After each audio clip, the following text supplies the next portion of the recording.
Okay, well, hello, and welcome to the latest edition of Getting It Done, eSchool news conversations with district leaders in response to the ongoing COVID-19 pandemic. My name is Kevin Hogan, and with me today is Eileen Belastock. Hi, Eileen. Hi, Kevin. And you're in the Mount Greylock Regional School District, right?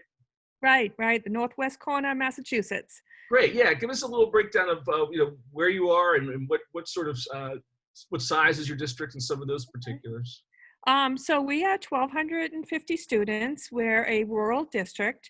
We have 3 schools, 2 elementary and a middle high school. Last year, we regionalized 3 regional school districts into one. So instead of having 3 different schools in 3 different districts, we now have 3 schools in one district. So lots been going on out here. I'm sure, yeah. But just before we went on the record here, you were talking about. I was asking you kind of go into the day to day of what's happening, and today you're sterilizing Chromebooks. Is that part of your mission? Which explains the outfit. Yes, I'm in the library, and I am. All my seniors brought back Chromebooks, so we're ready to actually roll out all Chromebooks to the entire district. So Wow, okay. I'm trying to. So I have Chromebooks behind me, trying to get inventory of what we have to distribute, and using a lot of alcohol wipes and trying to get stickers off Chromebooks and all those lovely things. Yeah. Well, take us back a little bit to. I keep hearing March 13th is kind of like the D-Day of school districts. We're realizing they saw other districts closing and like, well, should we give the kids the laptops now in case they don't come back? And what was that? What's your where were you when story when it comes to all this madness? It was right after my birthday, so I remember that. So we're at the middle high school where 8 through 12 already had Chromebooks that they take home and they keep till they graduate. All our schools had Chromebook carts in the classroom. So we always had enough Chromebook carts from grades 2 through 12, but they weren't taken home. So I think when we started, like everybody else, this was more of a, okay, we're going to be out for 2 weeks. So let's just take a breath, regroup, and the 2 weeks went to 3 weeks and 4 weeks, and I think it took about 5 weeks before we got the final, the state's closing the schools. So at that point, we had been out of school for a while, and so we sent out some emails. We were deciding on distributing Chromebooks at that point, but we knew we needed to purchase more. So we kind of reached out to our families and said, okay, so which families don't have any device in your household? So we wanted to make sure at least every household had a device. And we got probably 150 of those out, which was great. We also reached out and said at that point, who needs a hotspot? That was the other piece of it. So, and that's been, actually, we still have families asking for Chromebooks, but why I'm here in the library cleaning Chromebooks is now we just ordered Chromebooks for K through 2, so they're going to have Chromebooks as well. And over the summer, we're going to distribute Chromebooks to every student in the district, whether they have a device at home or not. And that's kind of twofold. One, it dedicates a particular device for students. So if there's multiple students, family members learning online, each student has their own device.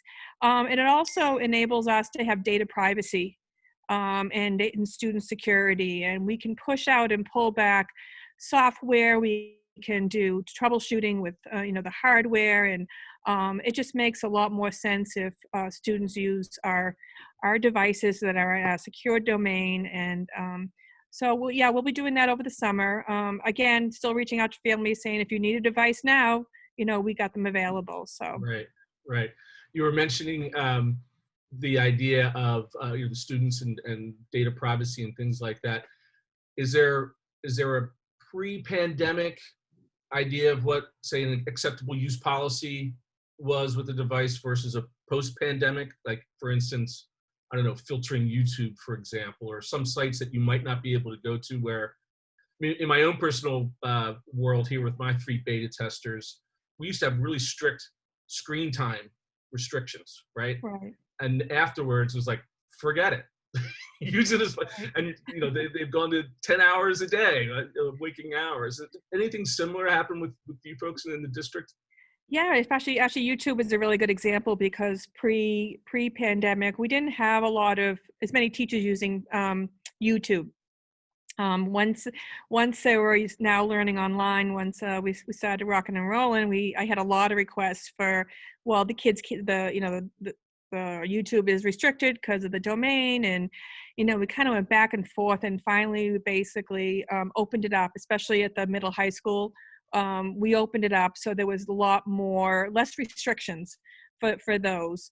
Understanding that students were going to be probably accessing YouTube videos they should not be, but hoping that some parental control and our responsible use policy will help. And at the elementary school, we actually relaxed some of their policies, but they were easier to control because they use Google Classroom. And if you relax the controls on YouTube and the teacher pushes it out as an assignment through Google Classroom, the teacher is actually approving the video. So no matter what the restrictions on our own domain, it allows them to access content that they don't have to go through us to actually whitelist. So Gotcha. that was probably the biggest challenge I think for the elementary schools, to try and figure out how the heck to unrestrict, in a way that made sure the students were safe. Right, right. How has the interaction with parents and teachers changed during all this, or has it changed? I mean, what have you noticed in that regard? I think the parents are really appreciating the teachers a lot more, understanding how difficult it is. I think it's been a good partnership with the teachers and the parents, understanding, the limitations of, like, you have your 3 beta testers at home, understanding the limitations of when assignments need to be due. And I think that there's been a lot of communication going back and forth between the teachers and the parents, and because a lot of the engagement is online, there's a lot more reaching out to students and say, hey, you haven't attended a Zoom meeting today or in the last 3 days, and I haven't seen you on.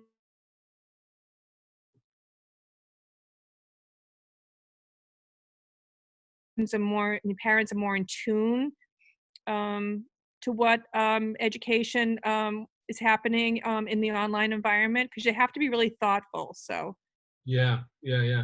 Talk a little bit about the social emotional aspect of all of this. Some of the other districts I've spoken to was like, all we wanted to do was keep a connection.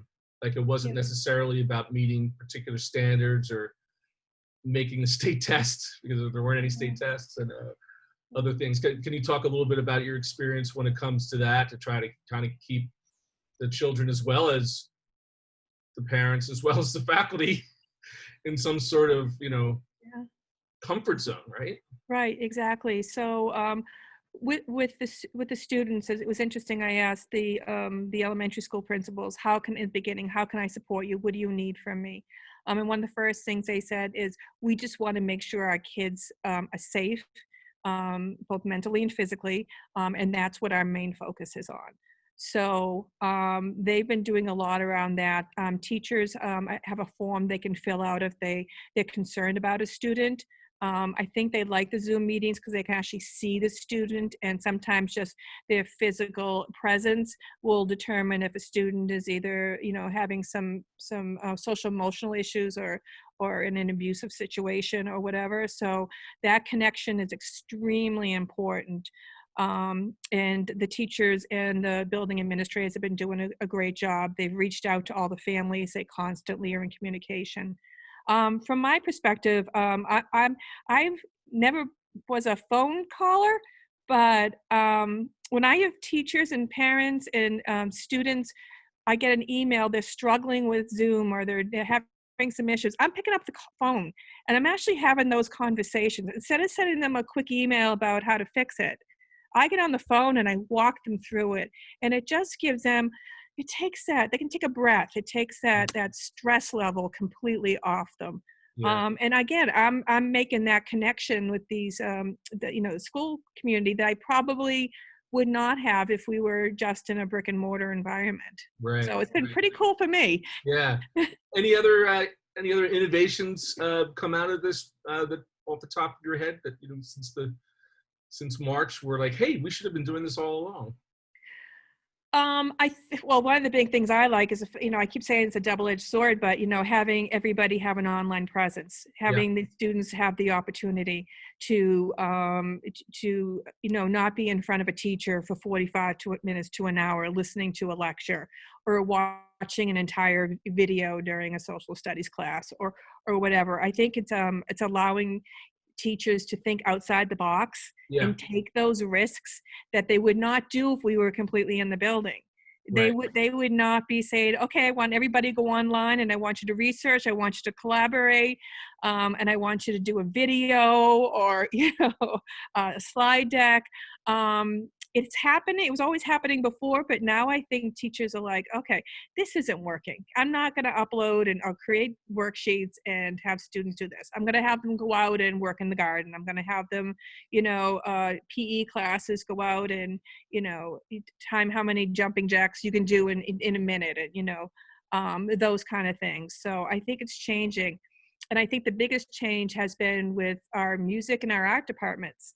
Oh, Because they're really used to face-to-face. yeah. And our music teachers and art teachers have had to think, like our specials, had to think outside the box on how can I work with my students in an online environment when I'm not sitting next to them when they're, drawing charcoal portraits or we're practicing for an upcoming concert or, learning a scale or whatever they're doing. So, but they've been collaborating a lot within, the arts are all working together. So where they would be in isolation in their buildings, they're actually having conversations because like we need each other. Yeah. Yeah. That's really interesting. That leads into a little bit when you talk about the specials. How about assessment? Which ways have you pivoted in terms of assessing students? And it's kind of a leading question to the idea of any thoughts on, if not replacing, at least complementing some of your assessments with digital portfolios. Well, right now, the state is not allowing us to formally assess students. It's more of whether they completed the work or they didn't complete the work. Okay. But what our teachers have been doing is, looking at a lot of the software that we've had out there and using those more to use them as formative assessments. The idea of a digital portfolio, I haven't heard a lot about it, but I'm really hoping it's going to come out of it. I think in the fall when we were back to school in whatever format that will be, which I assume is probably going to be, half remote, half in person, those digital portfolio ideas are going to be extremely important because if you have your students in your class for half the time and they're on their own for half the time, how do you assess what they're doing? You're not going to be face to face on a Zoom meeting or in a classroom. So I think we're going to see a lot more of that. But the software out there has come a long way, and we've actually taken what software we had and really, worked it hard and found all those other features that we had never used before. And Yeah. a lot more interventions with students because now we're looking at those, the analytics. And okay, so a student is a struggling reader is reading a book, but he's only on this certain page, or he's struggling with these words, or you have an ELL student who is doing a voice to text, not a voice to text, a voice recording of a text that they're reading, and whereas depending on the size classroom you have, you may not have that opportunity to have that one-on-one contact with that student. So we're also seeing a lot of small groups happening, especially like with the special ed department, where paraprofessionals can actually go into a breakout room and work individually. So there can be the Zoom, they can be talking to the entire class, and then students to go into breakout rooms and actually have that one-on-one without the distractions of everything else going on in the classroom. Right. Or in your Zoom room, changing your backs, the backgrounds, right? I'm guilty of a few of those. Yeah, but you can't do that on a Chromebook, come to find out. Oh, really? I'll see. That's Yes, interesting. yes. All right. Some of my teachers who I had done a lot of training on, I did lots of training on web conferencing tools at the beginning, and the teachers who were using Chromebooks are pretty bummed that they couldn't change their virtual background. So So how did that go? How about the professional development aspect of that?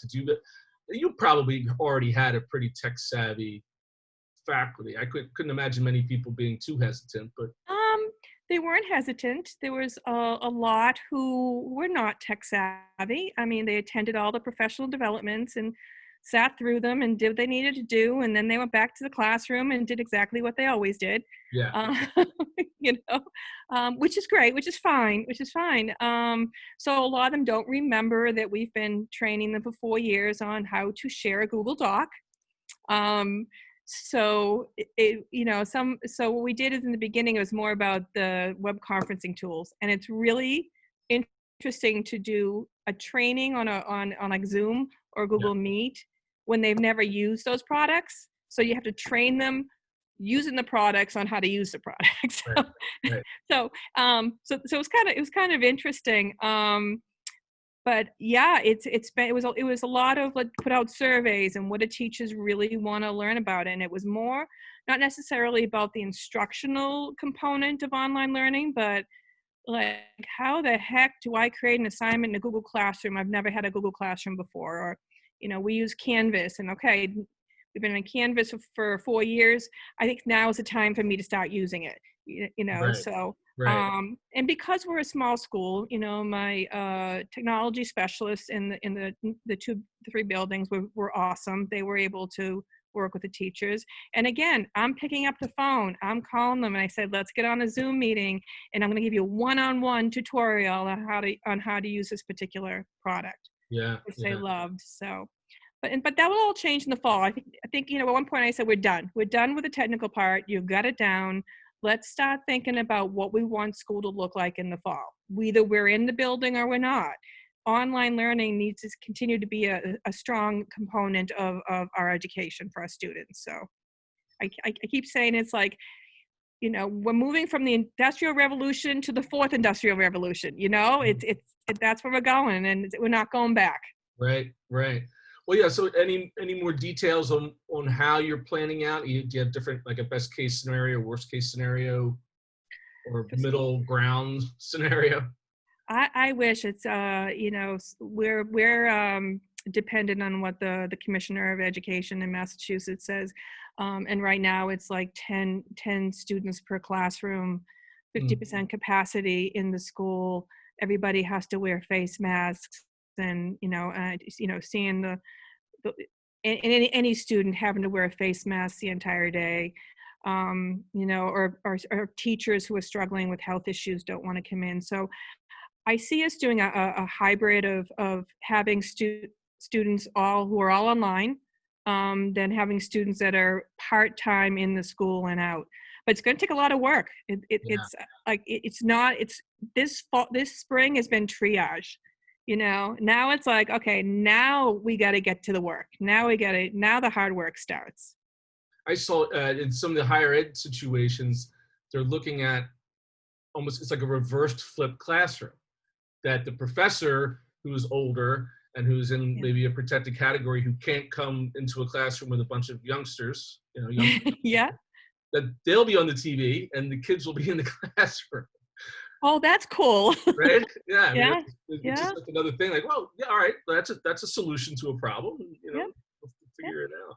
And So my lights went out, but any other thoughts about any glass half full scenarios that you can give us? I'm always asking for those, just that it's all going to come out all right. it is. It's just, I hate to use the word the new normal because that seems to be what everybody's saying. But I think, this is what we want our kids to go to. We should not have to do it in this kind of situation. But I've found that my urgency of getting students with skills and teachers get skills to learn online was everybody's urgency all of a sudden. It was always my urgency.